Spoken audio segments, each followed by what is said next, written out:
अरे केने बाड़ू हो? दूरे रहो तो। होई का हो? हमारे बात नहीं करे के। अरे अरे अरे अरे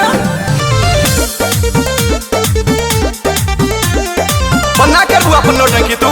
हटो मुँह चमकईबू की खनबो बनईबू करे में कमाई कमाई से डटवईबू।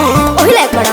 अरे कुछ मुँह चमकईबू की खनबो बनईबू करे में कमाई कमाई से डटवईबू। अरे खाना दाए पिया कटहल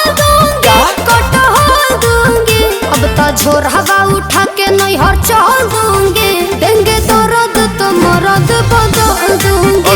ए जी झोर हवा उठा के नैहर चल दूंगी देंगे दर्द तो मर्द बदल दूंगी।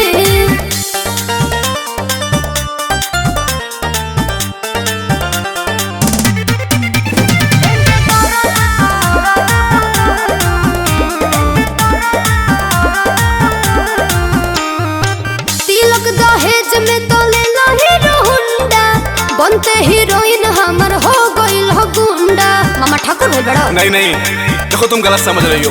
लगे तहारा भेटाइल कोनो हीरो बाड़ुए तहार नजरी में भेलू हमर जीरो बाड़ुए। घूरा लाख ना तलाक तुम्हें कॉल दूंगी आज कॉल दूंगी। हई झोर हवा उठा के नैहर चल जाइल रहो ना देंगे दर्द तो मर्द बदल दूंगी। अब तो झोर हवा उठा के नैहर चल दूंगी देंगे दर्द तो मर्द बदल दूंगी।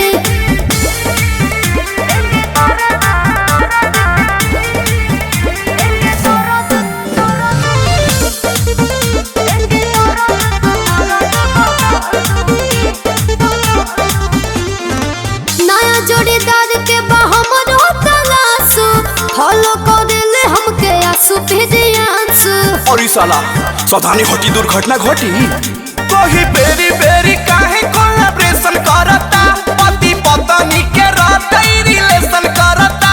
अंशु झगड़ा का तगड़ा में फोड़ दूंगी अरे फोड़ दूंगी।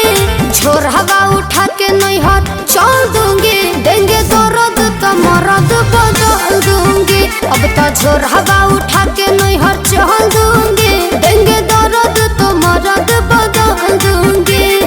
अकेले रहिएगा घर में। झोरा में लुकवा दे।